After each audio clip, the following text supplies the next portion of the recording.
नमस्कार, स्वागत है आपका। आप देख रहे हैं हमारा खास कार्यक्रम नक्सल फाइल्स। मैं हूं आपके साथ साक्षी गुप्ता। छत्तीसगढ़ में नक्सलवाद खत्म होने का असर अब जमीन पर दिखने लगा है। एक तरफ बस्तर के वनवासी इलाकों में शांति आई है, तो वहीं दूसरी तरफ अंदरूनी इलाकों में रहने वाले ग्रामीणों के बच्चों का भविष्य गढ़ने के लिए शिक्षा की अलग जगाने वाले संस्थान खुल रहे हैं। तो वहीं जो नक्सली हथियार छोड़कर मुख्य धारा में शामिल हो चुके हैं, उनका और उनके बच्चों का भविष्य संभालने के लिए सरकार बड़े पैमाने पर अभियान चला रही है। इसी का नतीजा है कि आज दंतेवाड़ा जैसे जिलों में पूर्व नक्सली अपनी मेहनत, ईमानदारी और लगन की बदौलत अपना भविष्य भी संभाल रहे हैं। उन्हें स्किल डेवलपमेंट का कोर्स कराया जा रहा है। इतना ही नहीं, जिन नक्सलियों ने कोर्स पूरा कर लिया है, उनके हुनर को परखने के लिए परीक्षा भी ली जा रही है और परीक्षा में पास होने वाले नक्सलियों को उनके हुनर के मुताबिक काम भी दिलवाया जा रहा है। रिपोर्ट दिखाते हैं आपको।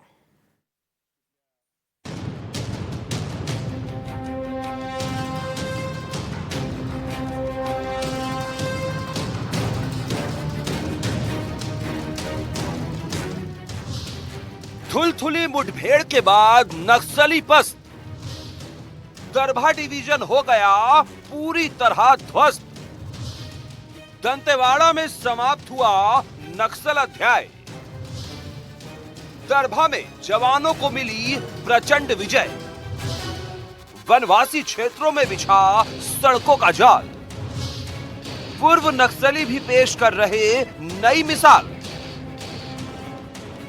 अभी नक्सलियों के नाम से जाने जाने वाले दंतेवाड़ा की तस्वीर अब बदल रही है। सरकार ने 31 मार्च 2026 की एक डेडलाइन खींच रखी है। उस डेडलाइन के बाद नक्सलवाद का खात्मा तय माना जा रहा है।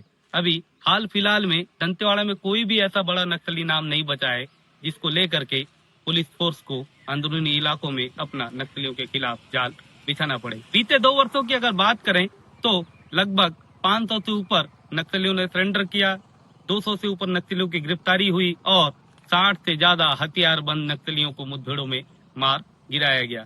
इन्हीं 2 सालों में बस्तर की तस्वीर बदली। दंतेवाड़ा का हर वो अंदरूनी इलाका जिस इलाके पर नक्सलियों की कभी पैठ मानी जाती थी, उन इलाकों पे सड़कें बनाई गईं और सड़कों के जाल के साथ में विकास का नेटवर्क उन इलाकों में फैलाया गया। बोला जा सकता है कि अंदरूनी इलाकों में जो नक्सलियों का काला स्याह था वह धीरे से खत्म हो रहा है और आने वाले समय में दंतेवाड़ा में विकास की नई तस्वीर लिखने को दंतेवाड़ा खड़ा हो रहा है। आपको बताते हैं, आगे दिखाते हैं कि किस तरीके से इन वर्षों में नक्सलियों ने अपना काला नेटवर्क फैला के रखा था और अब दंतेवाड़ा की तस्वीर किस तरीके से बदल रही है, दंतेवाड़ा कैसे विकास की राह पर बढ़ने को खड़ा है। बस्तर में नक्सलवाद अब पूरी तरह से वेंटिलेटर पर है। 4 दशक का नक्सलवाद महज साल भर में सिमट गया। दंतेवाड़ा जिले में नक्सलियों की दरभा डिवीजन पूरी तरह से ध्वस्त हो चुकी है। यहाँ तक कि दंतेवाड़ा के पुलिस अधिकारियों का दावा है कि कोई भी हथियारबंद नक्सली जिले में नहीं बचा है। दंतेवाड़ा के अंदरूनी इलाकों में बुनियादी सुविधाओं के विकास के बाद जवानों ने एक सबसे अहम मुठभेड़ को अंजाम दिया। इस मुठभेड़ को थुलथुली मुठभेड़ कहा जाता है। जवानों ने यहां 38 सशस्त्र नक्सलियों को मारने में सफलता प्राप्त की थी। ये पहली मुठभेड़ थी जिसमें बड़ी संख्या में बड़े बड़े नक्सली मारे गए और यहीं से शुरू हुआ नक्सलवाद के अभेद किले को भेदने का सिलसिला। जैसे जैसे नक्सलवाद खत्म होता गया, ग्रामीण क्षेत्रों में बदलाव नजर आने लगा, जिसकी वजह से वनवासियों का सरकार पर भरोसा बढ़ा।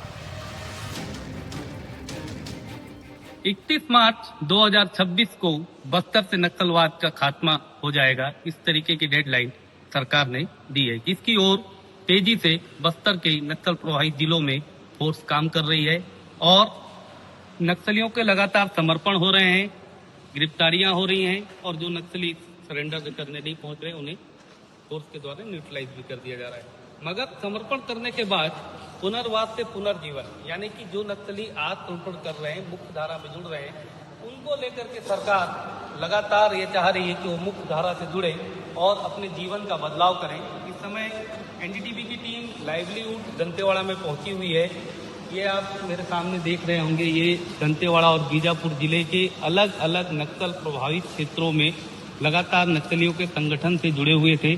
पहले आप नक्सलियों के संगठन में कहाँ थे, क्या काम करते? पश्चिम बस्तर डिवीजन में प्रेस टीम में काम करता था। प्रेस टीम में काम करते जी। थे।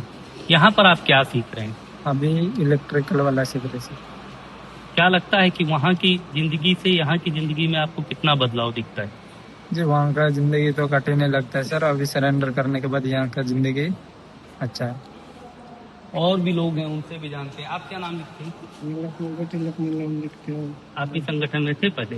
पहले रहा था, लेकिन उसका बीच में रहा था, उसको बदल दिया, बदल दिया नक्सलाइट को।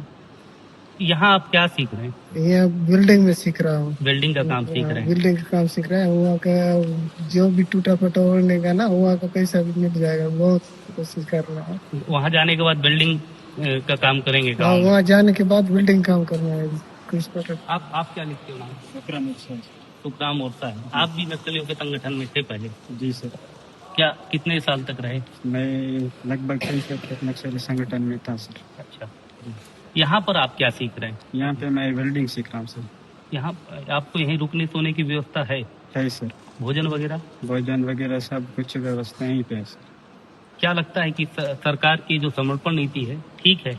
जी सर, ये सरकार जो तय किया है नक्सलियों को 2024-31 तारीख को डेडलाइन तय की है, जो सरकार ये जो तय किया है उसके चलते हम लोग वहाँ जंगल में रहते समय हम लोग रह नहीं पाए। और बड़े बड़े कैडर लोगों इनकाउंटर में खत्म हो जाना और सरेंडर करना, और इधर उधर पूरा भटक गया। और ये सब देख के हम लोग भी जो सरकार तय की उन नीतियों को उल्लंघन लागू करते हुए हम लोग यहाँ सरेंडर करने का निर्णय करके हम लोग यहाँ पे आकर अभी प्रशिक्षण ले रहे हैं। बीते 2 सालों में दंतेवाड़ा जिले के अंदरूनी इलाकों में सरकार ने सड़कों का जाल बिछाया।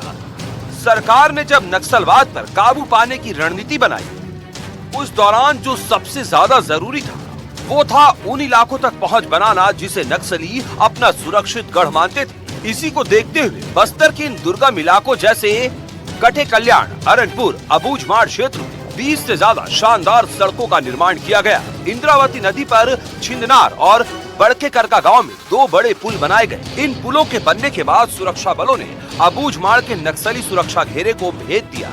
इस पुल के निर्माण के बाद नक्सलियों के गढ़ में सुरक्षा बल के जवान वहां तक पहुंच गए जहां जाना कभी संभव नहीं था।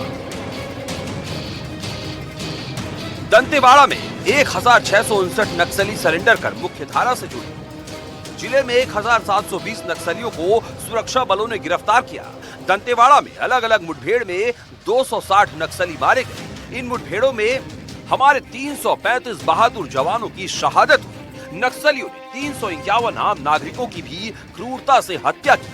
दंतेवाड़ा के जंगल 40 बड़े नक्सली मुठभेड़ के गवाह बने। जिस वक्त दंतेवाड़ा जिले में नक्सलियों पर सुरक्षा बलों के ताबड़तोड़ ऑपरेशन का दबाव बढ़ रहा था, उसी दौरान नक्सलियों ने कई खौफनाक मंसूबों को भी अंजाम दिया। नक्सलियों ने श्यामगिरी में जवानों का वाहन उड़ाया, अरनपुर में जवानों से भरी गाड़ी पर विस्फोट किया। 6 अप्रैल 2010 को ताड़मेटला में बड़ा हमला किया। नक्सलियों ने 76 जवानों को शहीद कर हथियार लूटे। दंतेवाड़ा में साल 2010 में 96 जवानों की शहादत हुई। नक्सलियों की इस कायराना करतूत को देखते हुए शासन प्रशासन ने उनसे निपटने के लिए रणनीति बदली और कई नए स्थायी सुरक्षा कैंप लगाए। सीआरपीएफ के 18, कैफ के 16 और आरपीएफ के 3 नए कैंप बनाए गए, जिसके बाद नक्सली बैकफुट पर आ गए।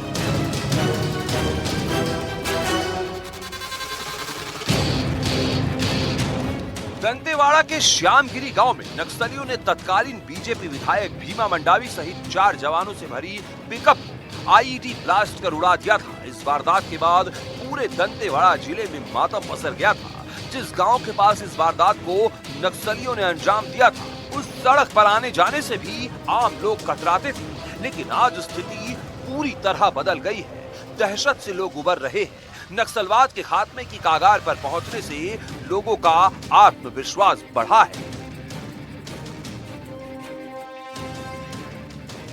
बीते 2 सालों तक दंतेवाड़ा के जिन इलाकों में नक्सलियों की दहशत थी, आज वहां की स्थिति सामान्य हो गई है और नक्सलियों की दहशत भरे इलाके में अब विकास की बयार बह रही है।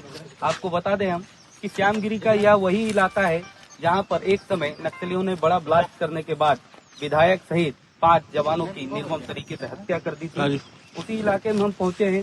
कुछ लोग यहाँ पर क्रिकेट के मैदान पर खड़े हैं, उनसे ही जानते हैं कि अब स्थिति यहाँ की कैसी है। क्या नाम रखते हो आप? जोगा, ये बताइए, यहाँ पर जब विधायक के ऊपर हमला हुआ, ब्लास्ट हुआ, उसके बाद स्थिति कितनी डरावनी थी, आज क्या हालात हैं, क्या लगता है आपको स्थिति में कितना बदलाव आया है? पहले 2019 में बम ब्लास्ट हुआ था, उस टाइम तो नक्सली लोग का दबदबा था। अभी बहुत कम देखने को मिल रहा है, सब सिलेंडर कर दिए हैं, आवक जावक बढ़िया हो रहा है। पहले यहाँ पर पास में स्कूल भी है, अंदरूनी इलाकों पे लोग आवागमन कम करते थे, अब क्या रात को भी उसी तरीके से आना जाना होता है इस इलाके? होता है सर, रात पर आना जाना करते हैं। आसपास सड़कों की हालात कैसे दिखते हैं? सड़कें बन रही हैं? सभी जगह बन रहा है सर सड़क। क्या लगता है बस्तर अब बदल रहा है? पहले से तस्वीर बस्तर की बदल रही है? जी बिल्कुल बदल रहा है सर। तो बदलाव है, ठीक है, लेकिन हमको थोड़ा सा वो सड़क को बनाने से ठीक लगता, जो कुटेपाल पहाड़ी के श्यामगिरी और कुटेपाल के बीच में जो सड़क जो बना के छोड़ दिए, नहीं उसी को बनाने से ठीक है। कई तरीके की यहाँ पर घटनाएं हुई हैं, जैसे कोटेपाल में भी एक बार यहाँ पर हमला हुआ, एक बार यहाँ पर विधायक के ऊपर ब्लास्ट हुआ, फिर यह सड़क भी कुछ दिनों तक बंद थी। अब आवागमन कैसा दिखता है लोगों का? अभी तो डेली रात भर आना जाना तो सब चल ही रहा है, सब तो देख ही रहे हैं। स्थिति में बदलाव आया है। नक्सलियों के सरेंडर के बाद और स्थिति बदलेगी क्या 31 मार्च के बाद? वो तो जैसा का वैसे ही रहेगा, हमको ऐसे लगता है। आपको ऐसा लगता है जैसा का वैसे ही रहेगा? क्यों ऐसा लगता है? ये लोग सरकार के लोग वैसे ही काम कर रहे हैं। सरकार के लोग वैसे ही काम कर रहे हैं। बता दूं मैं कि 31 मार्च 2026 की डेडलाइन तय की गई है। बस्तर के तमाम जो नक्सल प्रभावित इलाके हैं, उन इलाकों में लगातार सरेंडर हो रहा है और साथ में फोर्स के द्वारा कई अंदरूनी इलाकों में ऑपरेशन चला करके जो नक्सली सरेंडर नहीं कर रहे हैं उन्हें न्यूट्रलाइज कर दिया जा रहा है। स्थिति बदल रही है, बस्तर विकास की नई तस्वीर लिखने को तैयार है और खड़ा है। आज जिस अंदाज में दंतेवाड़ा की ग्रामीण इलाकों के लोग बातचीत कर रहे हैं, उससे सहज अंदाजा लगाया जा सकता है कि इनमें पहले के मुकाबले आत्मविश्वास कहीं ज्यादा बढ़ा है और इनके दिल से नक्सली हिंसा का खौफ पूरी तरह निकल चुका है। 9 अप्रैल 2019 नक्सलियों का वो कायराना करतूत, जहां पर श्यामगिरी ब्लास्ट में नक्सलियों ने दंतेवाड़ा के विधायक सहित 4 जवानों की हत्या कर दी थी। इस समय हम वहीं पर मौजूद हैं। बता दें कि वो इतिहास का काला पन्ना जब नक्सलियों ने एक जबरदस्त ब्लास्ट इसी स्पॉट पर मारा था। ये देख सकते हैं कि आज भी वहां पर एक सड़क नहीं बनी है, इसी जगह पर वह ब्लास्ट किया गया था और यहीं पर दंतेवाड़ा के तत्कालीन विधायक भीमा मंडावी सहित 4 जवानों की मौत हो गई थी। यही वह स्पॉट है। इस इलाके की ओर से नक्सलियों ने बम प्लांट करने के बाद यहाँ से लोकेशन लिया था। आप देख सकते हैं सामने एक आपको पेड़ दिखाई दे रहा होगा, या ये मील का जो खूंटा गड़ा हुआ है, इससे उन्होंने लोकेशन लेते हुए इसी जगह पर उस ब्लास्ट को किया था। और ब्लास्ट इतना जबरदस्त था कि जिस स्कॉर्पियो पर विधायक बैठे थे, वह स्कॉर्पियो लगभग 200-250 मीटर उड़ने के बाद जमीन पर गिरी और उससे पूरी तरीके से पर खट्टे उड़ गए। अब स्थिति इस इलाके की बदल रही है। यहाँ पर डर का वो साया देखने को मिलता था कि इस इलाके से लोगों का आवागमन पूरी तरीके से उस समय बंद हो गया था और अब स्थिति पहले से यहाँ की सामान्य हो गई। नक्सलियों की यह सबसे बड़ा हमला माना जाता था। आज भी उस इलाके में कुछ पार्ट पड़े हुए हैं, ये देख सकते हैं गाड़ियों के वो पार्ट आज भी पड़े हुए हैं। लगभग 5 साल से ज़्यादा का वक्त बीत गया है, मगर आज भी निशान बताते हैं कि नक्सली इतनी ताकत के साथ दंतेवाड़ा में काबिज थे, जहाँ पर वो एक चुने हुए जनप्रतिनिधि को बड़ी आसानी से टारगेट लेकर के निशाना बना देते थे। अब दंतेवाड़ा की तस्वीर बदल रही है। कभी बस्तर के जंगल में बंदूक थामने वाले हाथ आज सरकार की समर्पण नीति से जुड़कर लाइवलीहुड कॉलेज में स्किल डेवलपमेंट सीखकर अपने जीवन को नई दिशा दे रहे हैं। जहां आत्मसमर्पित महिला नक्सलियों को सिलाई, हथकरघा से बने कपड़े बनाना और इलेक्ट्रीशियन का काम सिखाया जा रहा है, तो वहीं पूर्व पुरुष नक्सलियों को ड्राइविंग, राजमिस्त्री, वेल्डिंग, वायरिंग, प्लम्बरिंग जैसे कामों में हाथ आजमाते देखा जा सकता है। बीजापुर और दंतेवाड़ा जिले के घोर नक्सल क्षेत्रों से सालों जुड़े ये नक्सली अब अपना जीवन बदलना चाहते हैं और इस बदलाव के साथ एक नए बस्तर की कहानी लिखने को तैयार है। एक साथ सरेंडर करने वाले 200 नक्सली स्किल डेवलपमेंट में प्रशिक्षण लेते नजर आए, तो इससे 50 से ज्यादा सरेंडर करने वाले नक्सली इलेक्ट्रीशियन की परीक्षा देते दिखाई दिए।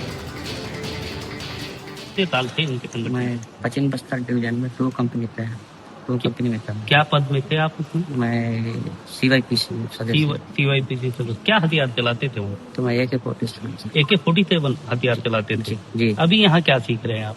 अभी यहाँ वेल्डिंग सीख रहे सर। आप इतने लंबे समय तक थे, 20 साल तक संगठन में जुड़े थे, क्या लगता है कि आज सरेंडर करने के बाद किस तरीके का बदलाव दिख रहा है? सभी जो लोग हैं उनको सरेंडर करना चाहिए। सर अभी बहुत बदलाव है यहाँ, बहुत मतलब यहाँ पूरा बदलाव है। सब यहाँ सीख रहे हैं, हम लोग वेल्डिंग सीख रहे हैं, सब ये सब सीखने का बहुत हमको बहुत अच्छा बढ़िया लग रहे हैं। कि आप शादीशुदा हैं? शादी किए हैं सर। आपके बच्चे हैं? नहीं है। तो क्या लगता है ये सीखने के बाद कोई नौकरी या कोई बिजनेस क्या करेंगे? सर ये सीखने के बाद नौकरी करेंगे, तो वेल्डिंग करेंगे। और भी बहुत सी महिलाएं भी हैं, ये भी संगठन में जुड़ी थी, लंबे समय से सक्रिय थी। उन्हें क्या नाम लिखते हो आप? 10 पढ़ी। अच्छा, यहाँ पर क्या सीख रहे हो आप? क्या सीख रहे हो? सिलाई सीख रहे हो। पहले संगठन में कौन से दलम में काम करते थे? नेशनल पार्क एरिया में। हाँ, कितने साल थे? 4 साल थे। अभी यहाँ ठीक लग रहा है? खाने पीने का सब कुछ मिलता है? आप क्या नाम लिखते हो? सोनी माता। आप संगठन में कौन से एरिया में काम करते हैं? कितने साल से? 1 साल। अभी समर्पण करने के बाद में यहाँ पर आप क्या सीखते? कितने दिन से सीख रहे? कितने दिन हो गए यहाँ आते हुए? 2-3 दिन हो गए। अच्छा लग रहा है? बता दूं मैं आपको कि ये तमाम वो लोग हैं जो मुख्य धारा से हट करके जंगल में बंदूक से क्रांति लिखने के लिए जुड़े हुए थे और नक्सलियों के अलग अलग संगठन, अलग अलग कैडर में काम कर रहे थे। बस्तर की नक्सल गढ़ वाली पहचान बदलने में अहम भूमिका उन पूर्व नक्सलियों ने भी निभाई, जिन्होंने सरेंडर करने के बाद अपना नया जीवन शुरू किया और आज उन्हें अपनी पिछली जिंदगी और मौजूदा जिंदगी में अंतर साफ नजर आ रहा है। लाइवलीहुड में जो समर्पित नक्सली लोग हैं वो भी पहुंचते हैं यहाँ पर के लिए? बिल्कुल सर, यहाँ अभी लाइवलीहुड कॉलेज में आत्मसमर्पित नक्सलियों का ही बैच चल रहा है, जिसमें से अभी हमारे अंडर में 2 महीने के अंतराल में 200 लोग यहाँ प्रशिक्षण ले रहे हैं। इसमें महिला भी इसमें महिला पुरुष दोनों आते हैं। महिलाओं के लिए अपना सिलाई है और इसके साथ साथ अगर वो किसी और ट्रेड में इच्छुक है तो उसके अलावा वो इलेक्ट्रीशियन या बिल्डर काम भी महिलाएं करती हैं। और जैसे अभी मेरे पिछले बैच में 6 महिलाएं थी जो इलेक्ट्रीशियन का काम सीखी है। और क्या क्या कौन और हमारे यहाँ सर नल जल है और जिसमें प्लम्बर कोर्स है और बिल्डर है और इलेक्ट्रीशियन है, सोलर है और सिलाई है और साथ में अभी AC फ्रिज कूलर का एक इलेक्ट्रीशियन प्लम्बिंग का कोर्स चालू होने वाला है। तो हमारे यहाँ अभी तो यही कोर्स चालू है। साथ में ड्राइविंग भी है, जो अभी बैच तो नहीं स्टार्ट है लेकिन ड्राइविंग का कोर्स भी हमारे यहाँ है। लगभग 3-4 वर्षों में कितने नक्सली यहाँ से मतलब सीख करके निकले होंगे? 3-4 वर्षों में सर नक्सली तो 3-3.5 से 4 की संख्या में निकले होंगे। सरकार, शासन, प्रशासन की कई स्तर पर की गई कवायद का नतीजा है कि आज दंतेवाड़ा जिले में कोई भी हथियारबंद नक्सली नहीं है। इस बात की पुष्टि खुद दंतेवाड़ा जिले के SP कर रहे हैं। जानने की कोशिश करते हैं कि दंतेवाड़ा जिले में अब नक्सलियों की क्या स्थिति है, कितने नक्सली ऐसे बचे हैं जिन तक अभी पुलिस पहुंच नहीं पाई है और जो लोग समर्पित हुए हैं उनको लेकर के सरकार की जो समर्पण नीति है उसके तहत क्या काम हो रहा है।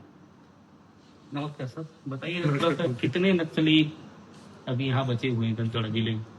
देखिए, आप देखेंगे तो विगत 3 वर्ष में लगभग 2024 अगर देखें तो लगातार फोर्सेस जो है, खासकर उसमें डीआरजी, बाकी सभी फोर्सेस के साथ मिलकर, सीआरपीएफ और अन्य फोर्सेस के साथ मिलकर लगातार ऑपरेशन किया है इन्होंने, और हमें अच्छी सफलताएं मिली, भूतपूर्व सफलताएं भी मिली। तुलतुली जैसे लोहा गांव एंट्री वाला एक काउंटर है, वहाँ पर अगर देखा जाए कुल 3 वर्ष में देखें तो लगभग हमने 59 माओवादी मुठभेड़ में मारे गए, जिनका शव बरामद किया गया, और इसके अतिरिक्त लगभग 600 माओवादियों ने आत्मसमर्पण किया है, लगभग 100 माओवादियों की गिरफ्तारी की गई है। और अगर आज की तारीख में देखा जाए तो दंतेवाड़ा में ऐसा कोई भी सक्रिय माओवादी कैडर नहीं है जो इस समय दंतेवाड़ा के बाउंड्री में है, पुलिस रेवेन्यू डिस्ट्रिक्ट दोनों मिला लें अगर, तो मैं मानता हूँ कि अपने आप में ये फोर्सेस की मेहनत है, और उसी का नतीजा है कि दंतेवाड़ा में नक्सल एकदम लगभग नहीं के बराबर ही है। दंतेवाड़ा में एकमात्र रेल मार्ग जो किरंदुल से विशाखापट्टनम को जोड़ती है, इस मार्ग से बैलाडीला से लौह-एस भेजा जाता है, जिसे नक्सलियों ने लंबे समय तक रोके रखा। दंतेवाड़ा से किरंदुल के बीच रेलवे लाइन का दोहरीकरण नहीं होने दिया था। इन बीते 2 सालों में प्रशासन ने 3 आरपीएफ कैंप खोलकर लगातार सुरक्षा सुनिश्चित की, जिसके बाद रेलवे दोहरीकरण का काम पूरा करवाया गया। आज डबल पटरी होने से लगातार रेल मार्ग से लौह-एस परिवहन हो रहा है। ये अपने आप में सबसे बड़ी सफलता है। बैलाडीला की खदानों से परिवहन होने वाले लौह-एस के चलते राजस्व में बढ़ोतरी हो रही है, और आने वाले समय में खनन प्रभावित क्षेत्रों के साथ दंतेवाड़ा जिले का विकास तय है।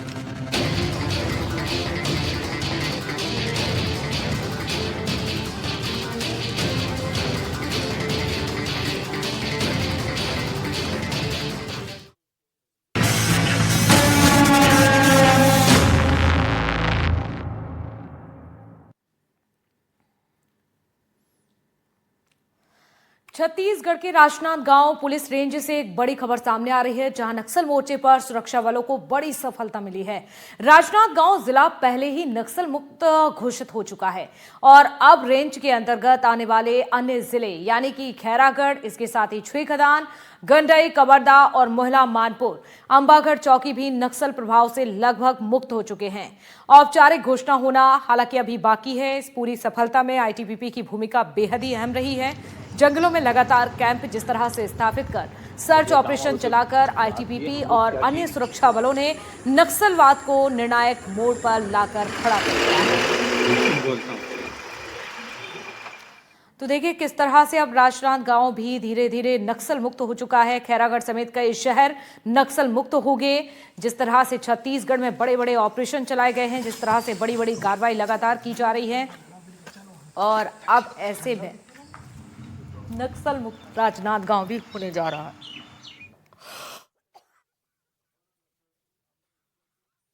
राजनांदगांव जिला और राजनांदगांव पुलिस रेंज के अंतर्गत आने वाले जिले अब नक्सल मुक्त हो गए हैं। केवल औपचारिक घोषणाएं बस बाकी हैं। लगातार राजनांदगांव जो जिला रहा है और इसके जो रेंज रहे हैं वो नक्सल प्रभावित रहे हैं।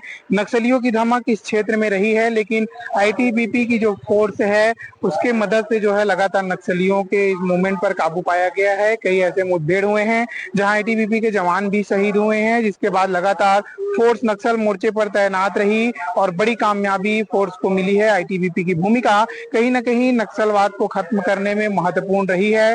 राजनांदगांव जिले और इसके रेंज के अंतर्गत आने वाले जिलों में लगातार नक्सलियों के मूवमेंट को कम करने को लेकर इनके कैंप खोले गए, और इन कैंपों के माध्यम से लगातार फोर्स जो है जंगल में सर्चिंग करती रही, जिसका नतीजा यह है कि अब एमएमसी जोन के अंतर्गत आने वाला राजनांदगांव पुलिस रेंज नक्सल मुक्त हो गया है। केवल केंद्र की औपचारिक घोषणाएं बस बाकी है, जिसमें आईटीबीपी की जो भूमिका है वो महत्वपूर्ण रही है। आईटीबीपी के जवान लगातार नक्सल मोर्चे पर तैनात रहे और सर्चिंग की गई, और उनके जो बदौलत राजनांदगांव जिले के जो अलग अलग जिले हैं राजनांदगांव रेंज के, वो नक्सल मुक्त हो गए हैं, और लगातार आईटीबीपी के जवान भी इन मुठभेड़ों में शहीद हुए। इसके साथ ही कई नक्सलियों को भी उन्होंने ढेर किया है, जिसकी बदौलत अब जो 31 मार्च 2026 तक पूरे देश में नक्सल मुक्ति घोषणा केंद्र सरकार द्वारा कही गई थी, वो अब कारगर साबित होते दिखाई दे रहा है।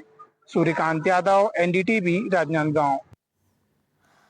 तो देखिए, लाल आतंक पर लगातार प्रहार जारी है और ऐसे में जो बचे हुए नक्सली हैं उनके पास केवल गिनती के अब 4 दिन बचे हुए हैं, यानी कि 4 दिन में सरेंडर करना होगा और अगर अभी भी सरेंडर नहीं करते हैं तो उन्हें ढेर कर दिया जाएगा। और ऐसे में छत्तीसगढ़ नक्सलवाद से मुक्त, यानी कि सालों की समस्या अब हमेशा के लिए जड़ से छत्तीसगढ़ में खत्म होने वाली है। इसके लिए केवल और केवल 4 दिन ही बाकी है। और इसी के साथ इस खास बुलेटिन में फिलहाल इतना ही।